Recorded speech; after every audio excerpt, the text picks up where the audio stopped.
Terima kasih Anda masih bersama kami di Kompas Petang, saya Cynthia Rompas. Saudara Wakil Presiden ke-10 dan ke-12 Republik Indonesia Yusuf Kala berbicara tentang kepemimpinan di Indonesia. JK menyebut Megawati sebagai presiden yang paling demokratis, sementara Jokowi dinilai bagus pada periode pertama. Dalam acara Habibie Demokrasi Forum di Jakarta, Yusuf Kala memberikan pandangannya tentang apa yang terjadi di era kepemimpinan Presiden Soeharto hingga Presiden Jokowi. Menurut JK, era kepemimpinan Presiden kelima RI Megawati Soekarno Putri adalah yang paling demokratis. JK menyebut Megawati tidak menggunakan kekuasaannya untuk berkuasa kembali.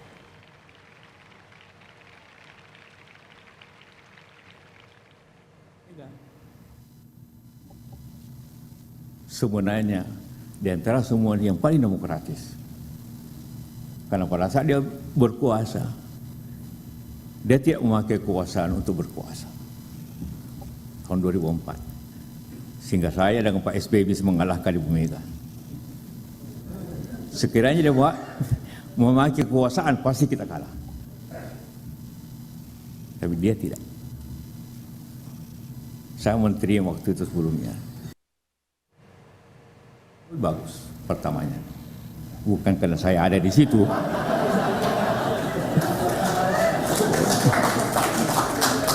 bukan karena saya ada di situ, saya tahu betul tidak ada masalah. Tapi setelah 10 tahun, seperti katakan, karena itu benarlah konstitusi, harus 10 tahun saja pemimpin itu, jangan lebih. Begitu lebih akan bermasalah.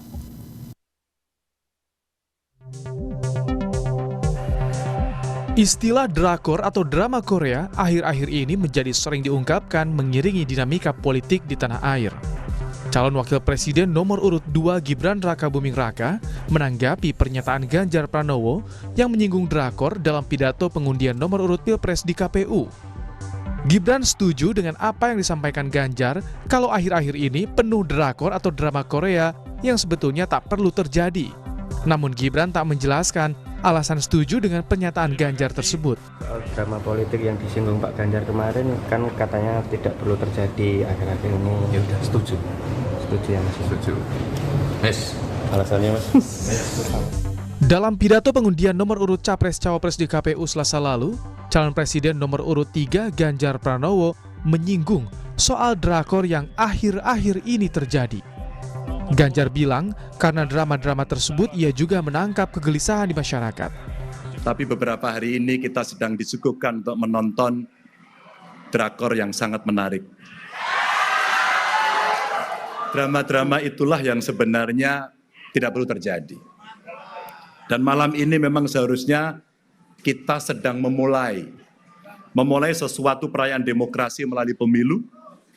Dan namun melihat situasi belakangan ini, tentu kami mendengarkan banyak pihak. Kita menangkap apa yang menjadi kegelisahan, suasana kebatinan yang muncul di masyarakat. Saling sindir adanya drakor atau drama dalam dinamika politik ini pertama kali dilontarkan Presiden Joko Widodo. Ganjar bukan kali ini saja merespons soal narasi politik drakor Jokowi. Beberapa waktu lalu Ganjar membalas dengan mengingatkan untuk tak menggunakan cara yang tak pas dalam berdemokrasi. Tim Liputan, Kompas TV. Soal keinginan terlaksananya pemilu yang jujur dan adil terus disuarakan para capres. Sindiran soal kondisi jelang pemilu yang tidak baik-baik saja dilontarkan Capres Ganjar Pranowo dengan mengibaratkan hal itu seperti drama Korea atau drakor. Benarkah ini sindiran untuk Presiden Jokowi? Lalu bagaimana sebenarnya para pendukung Capres melihat upaya menjaga netralitas aparat dalam Pilpres nanti? Kita bahas bersama pengamat politik yang juga Direktur Eksekutif Poltreking. Sudah ada Mas Hanta Yuda dan juga politisi senior PD Perjuangan Arya Bima serta juru bicara TKN Prabowo Gibran, Bang Andre Rosiade. Terima kasih sudah bergabung bersama kami di Kompas Petang. Ya. Terima kasih, Ya, selamat sore Mas ya. Bimo. Ya, Bima. saya langsung ke Mas Hanta. Mas Hanta, apa sebenarnya yang bisa Anda baca terkait dengan pernyataan Ganjar saat pengundian nomor urut lalu soal politik drakor jelang Pilpres? Apakah ini sedang menyindir Presiden Jokowi dan caranya mendukung Prabowo Gibran? Ya, Cynthia, kalau saya drakor ini bukan drama Korea ya, drama elektoral tepatnya. Oke. Nah, ini kan lagi temanya kompetisi elektoral dan saya memahami karena dua orang atau dua kubu yang lama bersama, lama pacaran, tiba-tiba gagal nikah ini, gagal bersama. Dua kubu ini kan hampir bersama tapi gagal. Jadi dinamikanya, drama-dramanya pastilah banyak.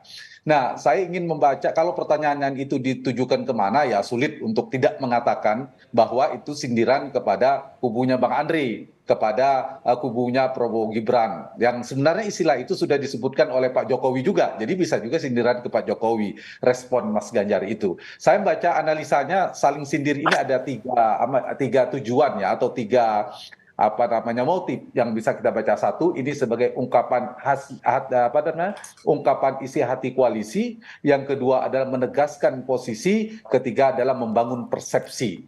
Nah, yang pertama ya tentu ini bagian dari ungkapan ya, mungkin ke bagian dari pidato dari para capres kemarin, Cynthia, bisa sebagian adalah tapi juga sebagian besar juga kegundahan. Jadi kegundahan, catatan yang sedang tidak baik-baik dalam istilah kubu Mas Ganjar itu disampaikan sebagai ungkapan kepada publik, saya kira itu yang pesannya. Yang kedua, ini juga menegaskan posisi Mas Ganjar bahwa Mas Ganjar sudah siap bertarung, beliau sudah posisi bertarung tanpa Jokowi, kalau dulu dipersepsikan bersama Pak Jokowi, bahkan sekarang berhadapan dengan Pak Jokowi, jadi posisinya diametral, saya kira pisah jalan. Jadi menegaskan pidato itu. Dan satu lagi adalah membangun persepsi. Kedua kubu ini tidak hanya Mas Ganjar, kedua kubu ini sedang membangun persepsi karena di dalam politik kan pertarungan membangun persepsi. Siapapun yang memenangkan persepsi bisa memenangkan persepsi publik, dialah pemenang dalam pertarungan politik. Dan biasanya dalam drama, Cynthia, ada tiga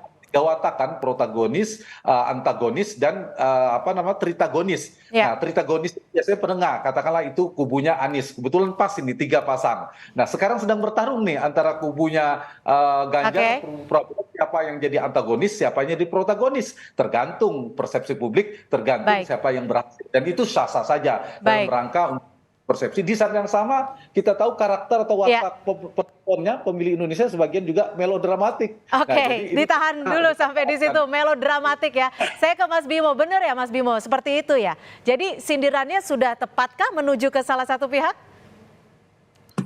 Gini, kita mundur ke belakang dulu bahwa Presiden Jokowi ini menambah kosakata baru ya dalam perbendaharaan politik dengan idiom yang tadi disampaikan bahwa yang diintroduksinya itu adalah drama politik ya. Kata-kata drama politik ini dalam melihat atau menilai tingkah laku peserta pemilu 2024 yang disampaikan oleh Pak Jokowi itu ya.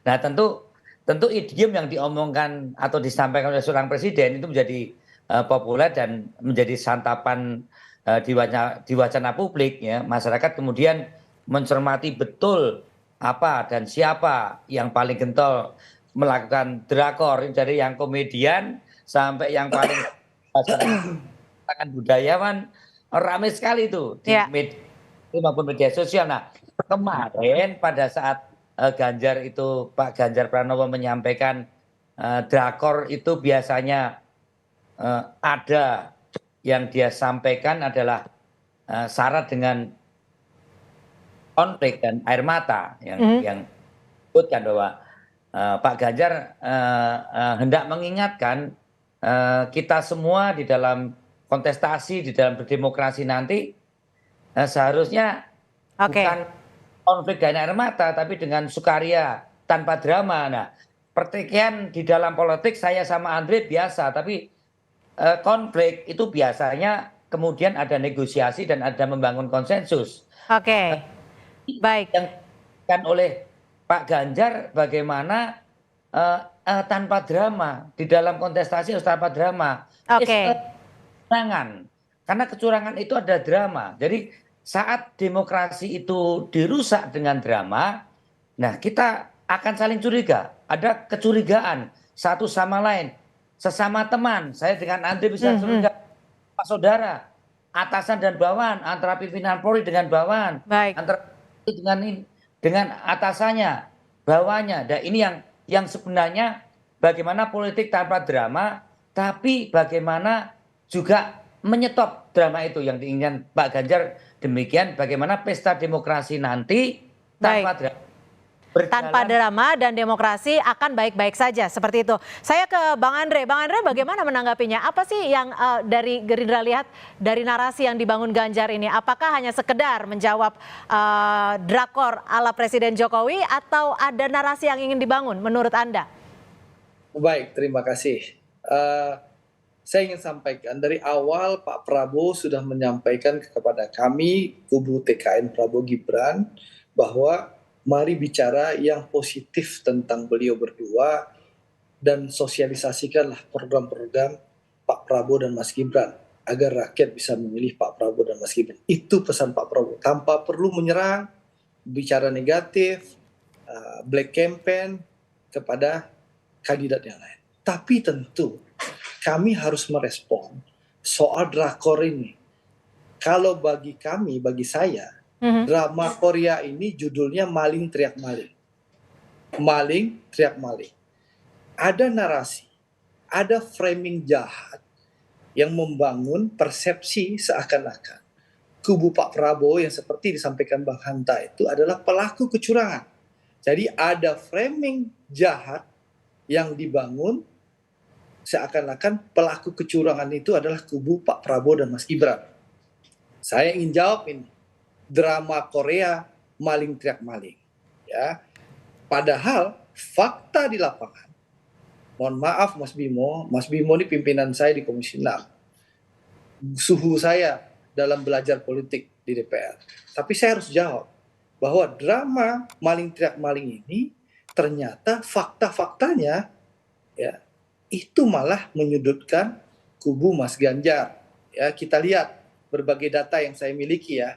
Ini dugaan kecurangan pemilu 2024 yang dilakukan oleh kubunya Mas Ganjar. Oke. Yang pertama, sebentar, biar jelas dulu. Jadi kita jawab nih, supaya clear maling teriak maling ini. Pertama, dugaan kampanye yang telah dilakukan oleh Bupati Majalengka Karna Sobahi sekaligus Ketua DPC PDIP Kabupaten Majalengka. Ini sudah diputus oleh Bawaslu. Bawaslu sudah menjelaskan, ya, ada pelanggaran pasal 283. Baik, Bang Andre, mohon maaf, ditahan dulu. Kita ada informasi terbaru terkait pesawat TNI Angkatan Udara yang terjatuh. Ditahan dulu sebentar, kita masih akan kembali.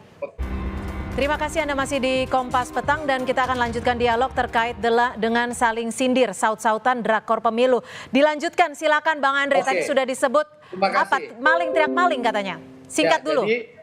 Jadi tadi ada pelanggaran oleh Bupati Majalengka dan itu sudah divonis oleh Bawaslu. Siapa Bupati Majalengka ini? Karna Sobahi sekaligus Ketua DPC Perjuangan Majalengka. Itu satu. Ya. Yang kedua, ada beredar fakta integritas yang ditandatangani PJ Bupati Sorong dengan Kabinda Papua Barat. Ya. Ini kalau benar, ini menunjukkan adanya pelanggaran pemakaian instrumen negara untuk memenangkan pasangan tertentu. Di sini disebutkan di fakta integritas ini kalau benar ini pasangan Mas Ganjar dan ini berbahaya ini. Oke. Ya. Dan ini harus diteliti betul oleh pemerintah.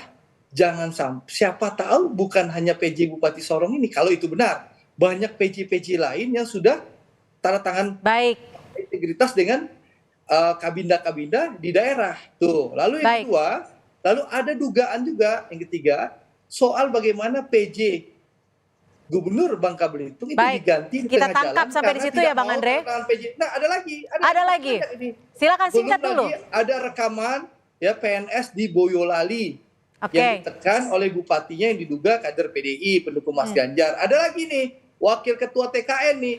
Secara kesimpulan ada berapa catatan Anda? Migran Indonesia BP2MI yang melepas 1.500 pekerja migran ke Korea Selatan mendatangkan calon presiden Mas Ganjar. Ada lagi nih, beredar juga saudara Bahri. Supaya singkat nih, Bang Andre, ada berapa catatannya?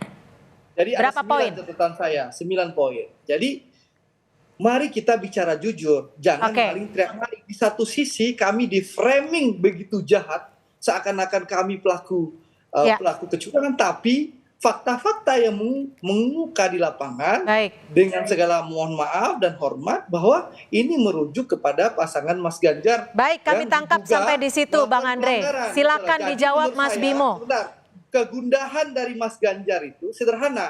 Karena surveinya Poltreking menjelaskan bahwa Mas Ganjar tertinggal 10% dari pasangan Pak Prabowo Mas Gibran. Jadi kegundahannya itu Baik. karena memang salah survei. Baik.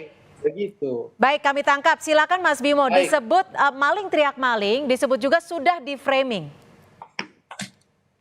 Ya mungkin maling teriak malingnya Andre juga bagian daripada dramkor sendiri ya. Jadi intinya ya stop drama-drama politik yang ada, biarkan pesta demokrasi berjalan apa adanya. Apa adanya itu ya masyarakat ya, dalam koridor hukum yang seadil-adilnya, netralitas aparat, dan PDI Perjuangan bersama Pak Jokowi tetap sepakat. Pak Jokowi juga menyampaikan netralitas aparat, ya, pemerintahan ini masih dalam Oke.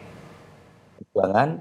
Kemudian bicara teriak maling teriak maling ya, mari kita lihat semua ada instrumen, ada alat-alat gadget yang bisa kita rekam, tapi dia tidak bisa tuduh bahwa istilah drakor ini indikasi yang terus gerakan keprihatinan yang di mana-mana yang disampaikan oleh berbagai pihak, baik kalangan intelektual, seniman, budayawan, rohaniwan, ya, seperti bara dalam sekam yang merembet ke sana kemari.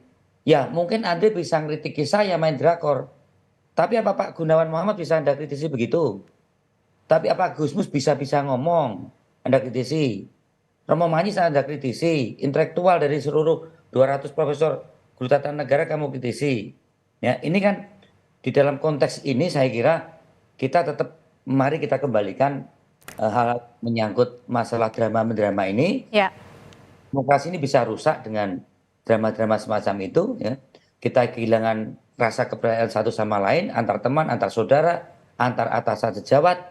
Tapi saya sepakat seperti Andre katakan bahwa ekses kegiatan peristiwa-peristiwa yang dikatakan tadi, silakan kumpulkan aja semua, ya kan? Itu nanti Saling mengumpulkan bukti seperti itu ya, Mas Bimo ya? Karena ini kan bernavigasi yang saling harus tadi saya katakan. Baik. Pastikan semua drakor itu, ya kan, supaya demokrasi berjalan baik. Jadikan hajatan publik, jadikan hajatan. Kalau drakor itu hajatan pembuat skenario, penulis drama, ya kan. Ini. Baik. Ini penting bagaimana kita tetap ingin bahwa jangan sampai saling kecurigaan ini muncul, dan kami percaya dengan ucapan Pak Jokowi untuk netralitasnya aparat karena penanggung jawab dalam kaitan jalan pemilu nanti adalah. Baik, kami tangkap Mas Bimo. Saya ke Mas Hanta. Mas Hanta, apakah pernyataan drakor saling tuding seperti itu ya bisa dikatakan, ini akan berpengaruh terhadap elektabilitas? Apakah akan berpengaruh juga terhadap pandangan publik atau akan seperti apa sih? Pertama, jawaban saya Cynthia belum tentu ya, potensi tidak berhasilnya jauh lebih tinggi. Paling tidak menurut saya ada 3 faktor yang menyebabkan mengapa kalau kita maknain drakor ini adalah misalnya isu kecurangan, netralitas dan seterusnya sulit sukses, atau TSM terstruktur sistematis dan masif. Satu, sekarang ini kan era demokrasi yang terbuka, teknologi informasi begitu cepat, ada pelanggaran sedikit pun baru 1 TPS itu sudah menyebar sejagat raya Indonesia. Bagaimana mau TSM? Itu satu. Tapi bagus yang dilakukan 2 kubu dan 3 kubu ini, bagus langkah antisipatif. Yang kedua, sekarang ini peta pilpresnya kan tripolar, diikuti oleh 3 kubu, ketiga-tiganya memiliki akses kekuasaan, meskipun yang memiliki potensi melakukan kecurangan atau tidak netral itu kan yang paling besar aksesnya. Kalau diurut memang dari pasangan Prabowo Gibran paling besar, tapi juga karena presiden katakanlah berada di belakangnya, tapi juga tidak kosong di Ganjar Mahfud juga ada Menko Polhukam di sana. Kalau ada potensi mobilisasi aparat misalnya, Pak Menko juga bisa bersuara di sana. Ada Bu Mensos kalau ada potensi menyalahgunakan bantuan sosial misalnya. Bahkan Anies pun ada Menteri Desa di sana kalau bicara potensi di dalamnya ada. Dan istilah saya, potensi itu bisa dilakukan semua kubu meskipun soal besar kecilnya. Jadi ada bandul yang saling mengingatkan. Dan terakhir, saya kira, saya menjawab pertanyaan Cynthia tadi, belum tentu ini menjadi isu yang bisa merebak seluruh jagat pemilih, bisa jadi hanya menjadi isu elitisme. Yang paling penting kalau ingin mengatrol, menaikkan, atau bisa mendegradasi elektabilitas capres itu ada 3 singkat. Satu, ini manfaatkan performa debat yang tidak tertebak. Tiba-tiba di debat ada sesuatu yang blunder bisa turun. Atau di debat tiba-tiba ada yang satu memukau publik itu bisa naik. Yang kedua, setelah performa debat yang tidak terbak, kedua ada isu yang merebak. Isu yang merebak ini masuk ke relung hati masyarakat. Tapi isu yang betul-betul saya kira betul diukur. Jadi belum tentu drakor ini bisa iya bisa tidak. Tapi keberhasilan terakhir adalah siapkan program, harapan saya gagasan program yang meledak. Bisa ada program tiba-tiba diterima oleh publik dan itu bisa menaikkan elektabilitas. Nah, harapannya itu. Tapi drakor ini ada manfaatnya untuk menentu sisi afeksi pemilih psikologis, Cynthia. Mungkin itu kami sudah tangkap. Baik. Terima kasih. Mudah-mudahan ini menjadi harapan kita bersama. Terima kasih sudah bergabung bersama kami pengamat politik, Direktur Eksekutif Poltreking, Mas Hanta Yuda, dan juga Bang Andre Rosiade, politisi dari Partai Gerindra, dan juga politisi PD Perjuangan, Mas Bimo, sudah bergabung bersama kami. Terima kasih Bapak-Bapak atas perspektifnya sore hari ini. Saudara, informasi lainnya di Kompas Petang akan kami sajikan selepas jeda. Di antaranya Indonesia butuh kemenangan melawan Maroko.